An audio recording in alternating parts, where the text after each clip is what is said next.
Occasion ఏదైనా location ఎక్కడైనా తెలుగువారి వేడుక అంటే ఆలివ్ మిఠాయి ఉండాల్సిందే. ఆంధ్రప్రదేశ్ ప్రభుత్వం టూరిజం పైన పెద్ద ఎత్తున ఇన్వెస్ట్మెంట్స్ పెట్టాలి అనేటువంటి ప్రతిపాదనని గతంలోనే చేసింది. కూటమి ప్రభుత్వం ఏర్పడిన వెంటనే టూరిజం రంగానికి ఊతమివ్వాలనేటువంటి ఆలోచనలు చేస్తూ వస్తుంది. ఈ దిశలో చూస్తే ఇప్పుడు కొత్తగా విజయవాడ అభివృద్ధికి సంబంధించి ఒక బృహత్తర ప్రణాళికని సిద్ధం చేసింది.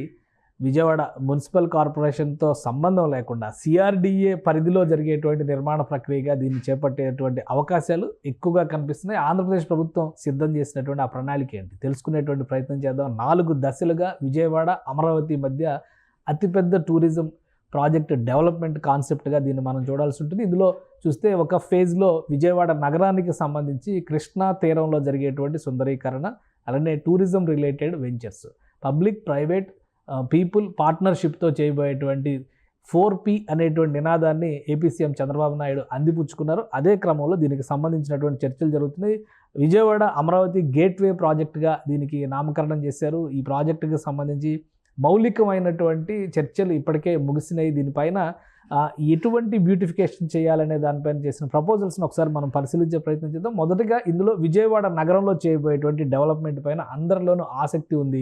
దానికి సంబంధించినటువంటి ప్రాజెక్టు నమూనా ఇది మొత్తం విజయవాడ నగరానికి ఎంటర్ అయినటువంటి ప్రతి ఒక్కరికి అర్థమయ్యేటువంటి దృశ్యం ఇది. ఎందుకంటే ఇక్కడ విజయవాడ బస్ స్టాండ్, అలానే కృష్ణా తీరం అంటే ప్రకాశం బ్యారేజ్ని దృష్టిలో పెట్టుకుని చేయబోతున్నటువంటి బృహత్తర ప్రణాళిక. ఈ ప్రణాళికలో రాబోయేటువంటి అంటే కనకదుర్గ టెంపుల్కి రాబోయేటువంటి భక్తులు అందరూ కూడా విజయవాడ నగర పరిసర ప్రాంతాల్లో ఒక టూరిజం రిక్రియేషన్ సెంటర్గా ఇది మారాల్సినటువంటి అవసరం ఉందని ప్రభుత్వం భావిస్తుంది. ఇటు పక్కన చూస్తే ఇది ఏపీఎస్ఆర్టీసీ కాంప్లెక్స్, అంటే బస్ స్టాండ్ అక్కడే ఉంది.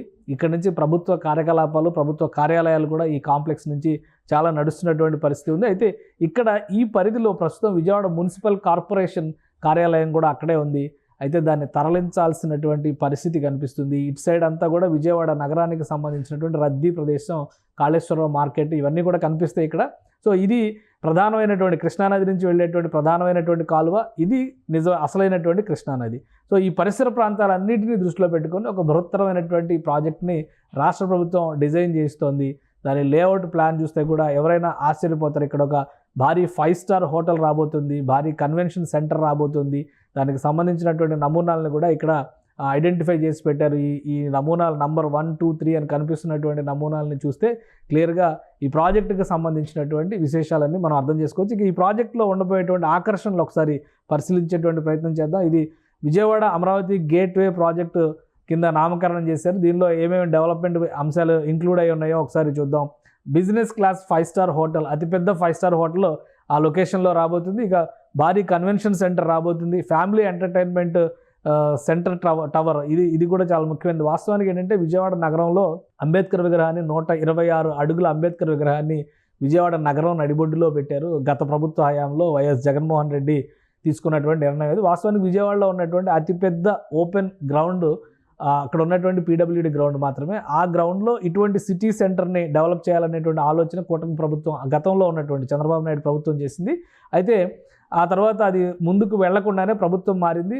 ఆ స్థలాన్ని మొత్తాన్ని కూడా విగ్రహాన్ని పెట్టడానికి ఉపయోగించడంతో కేవలం అంబేద్కర్ స్టాట్యూ మెమోరియల్గా మాత్రమే అది మిగిలిపోయింది. వాస్తవానికి అంబేద్కర్ మెమోరియల్ని అమరావతిలో 126 అడుగుల విగ్రహంతో ఏర్పాటు చేయాలని చంద్రబాబు నాయుడు ప్రభుత్వం గతంలో డిసైడ్ చేసింది. దానికి తగ్గట్టు ఇక్కడ పార్కుల డెవలప్మెంట్ కూడా జరిగింది. అయితే ఆ పనులు ముందుకు సాగకుండా గత ప్రభుత్వం ఆపేసి ఆ విగ్రహాన్ని ఇక్కడికి షిఫ్ట్ చేసినటువంటి పరిస్థితి ఉంది. ఈ నేపథ్యంలో సిటీ సెంటర్ డెవలప్మెంట్ అనేది చేయాలంటే ఖచ్చితంగా ఇక్కడ కొన్ని నిర్ణయాలు తీసుకోవాలి. కాబట్టి రాష్ట్ర ప్రభుత్వం ఈ కొత్త ప్రాజెక్టుకి రూపకల్పన చేసి దీనిపైన స్టడీస్ జరుగుతున్నాయి. షాపింగ్ మాల్, మల్టీప్లెక్స్లు కూడా ఇక్కడ రాబోతున్నాయి. అలానే ఎమ్మెల్సీ అంటే మల్టీ లెవెల్ కార్ పార్కింగ్కి సంబంధించి కానీ ఫుడ్ కియోస్కులు ఇవన్నీ కూడా ఈ జోన్లో రాబోతున్నాయి. ఈ జోన్కి ఒకసారి మనం చూస్తే ఈ జోన్ నమూనా అంటే మొత్తంగా ఇక్కడ ఉండేటువంటి వ్యవస్థ, ఇక్కడ రాజీవ్ గాంధీ పార్క్ అనేటువంటి ఒక పార్క్ ఆల్రెడీ అక్కడ ఉంది.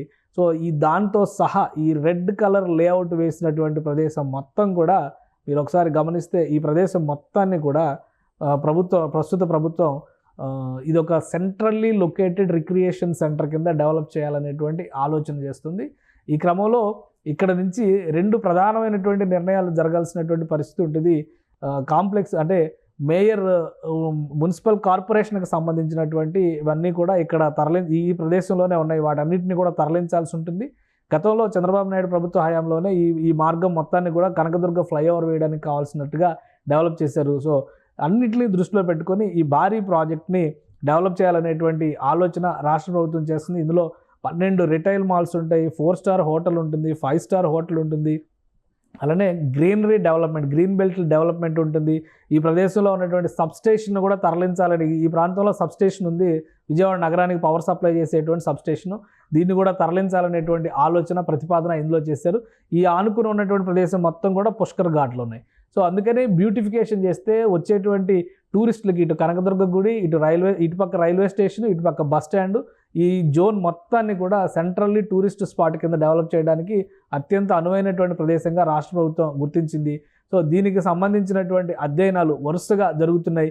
ఈ అధ్యయనాల పైన రాష్ట్ర ప్రభుత్వం తీసుకోబోయేటువంటి నిర్ణయాన్ని బట్టి రాబోయే రోజుల్లో, ఎందుకంటే ఇది అతిపెద్ద ప్రాజెక్ట్ అవుతుంది, ఇప్పటికే దీనికి సంబంధించిన అంచనాల విషయంలో కూడా అమరావతి డెవలప్మెంట్ కార్పొరేషన్కి సంబంధించినటువంటి ఒక కార్పొరేషన్కి దీనికి సంబంధించిన బాధ్యతలు అప్పగించారు.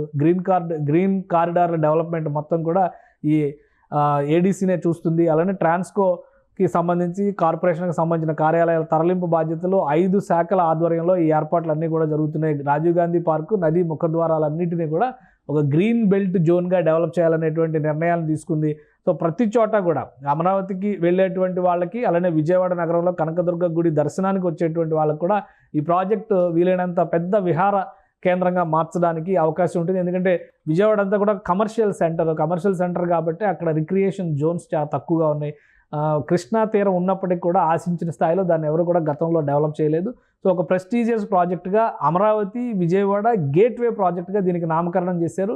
దీనిపైన ఫైనాన్షియల్ ఫీజిబిలిటీ పైన కూడా ప్రభుత్వ అధికారులు ప్రత్యేకంగా ప్రైవేటు సంస్థలకి అధ్యయన బాధ్యతలు అప్పగించారు. సో వీళ్ళు ఎటువంటి ప్రతిపాదనలు ఇవ్వబోతారు, దానికి తగ్గట్టుగా ఎలాంటి చర్యలు తీసుకోబోతారు అనేది ఇప్పుడు ఒక ముఖ్యమైనటువంటి అంశంగా మనం చూడాల్సి ఉంటుంది. ఇందులోనే రెండవ ప్రాజెక్టుని ఒకసారి మనం పరిశీలిద్దాం. రాబోయేటువంటి రోజుల్లో ఇక్కడ చేయబోయేటువంటి రెండవ ప్రాజెక్ట్ అంటే ఒకవైపు విజయవాడ నగరం వైపు జరిగేటువంటి డెవలప్మెంట్, ఇంకోటి ప్రకాశం బ్యారేజ్కి ఎగువన చేయబోయేటువంటి డెవలప్మెంట్, ముఖ్యంగా వాటర్ డ్రోమ్ని డెవలప్ చేయాలనేటువంటి ఆలోచన రాష్ట్ర ప్రభుత్వం చేసింది. ఈ ఉడాన్ స్కీమ్ కింద సీ ప్లేన్స్ ఆపరేట్ చేయడానికి కొన్ని ప్రతిపాదనల్ని ఇప్పటికే తీసుకొచ్చారు. సో ఇక్కడ వాటర్ స్ట్రిప్ డెవలప్ చేయడం ద్వారా ఇక్కడ ఇది చూస్తే కనుక ఆల్రెడీ ఒక ట్రయల్ రన్ జరిగింది. విజయవాడ ప్రకాశం బ్యారేజ్ దగ్గర నుంచి శ్రీశైలానికి సంబంధించినటువంటి ట్రయల్ రన్ జరిగింది. అదే ట్రయల్ రన్ని మళ్ళీ విశాఖ నుంచి కాకినాడకి, కాకినాడ నుంచి విజయవాడకి, విజయవాడ నుంచి శ్రీశైలానికి, ఇట్లా 4 స్టేజ్లుగా చేయబోయేటువంటి ట్రయల్ రన్ పైన కూడా అధ్యయనం జరుగుతుంది. మెయిన్ స్ట్రిప్ ఇక్కడ వాటర్ రన్వే డెవలప్ చేయాలి. 1500 మీటర్ల పొడవైనటువంటి వాటర్ రన్వే అనేటువంటిది ఇక్కడ ఏర్పాటు చేస్తున్నారు. సో దాన్ని ఈ ప్రాజెక్టులో భాగంగానే ప్రకాశం బ్యారేజ్కి ఎగువన ఈ వాటర్ స్ట్రిప్ని ఏ విధంగా డెవలప్ చేయాలనేటువంటి అంశం పైన కూడా అధ్యయనాలు జరుగుతున్నాయి. సో ఒకవైపు సీ ప్లేన్ ఇంటిగ్రేట్ చేయడము, మరోవైపు నుంచి అక్కడ ఉన్నటువంటి ప్రధానమైనటువంటి కృష్ణా బ్యారేజ్ పరిసర ప్రాంతాల మొత్తాన్ని కూడా ఒక గ్రీన్ బెల్ట్ జోన్గా, రిక్రియేషన్ సెంటర్స్గా, మల్టీప్లెక్స్లు, స్టార్ హోటల్స్, అలానే అంతర్జాతీయ స్థాయి ప్రముఖులు వచ్చినా కానీ విజయవాడ నగరంలో స్టే చేసేందుకు కావాల్సినటువంటి వసతులన్నీ కల్పించే విధంగా ఈ గేట్వే ప్రాజెక్టులో ప్రణాళికల్ని సిద్ధం చేస్తున్నారు. సుమన్ టీవీలో మీ పర్సనల్ అండ్ బిజినెస్ ప్రమోషన్స్ కోసం కింది నెంబర్కి కాంటాక్ట్ చేయండి.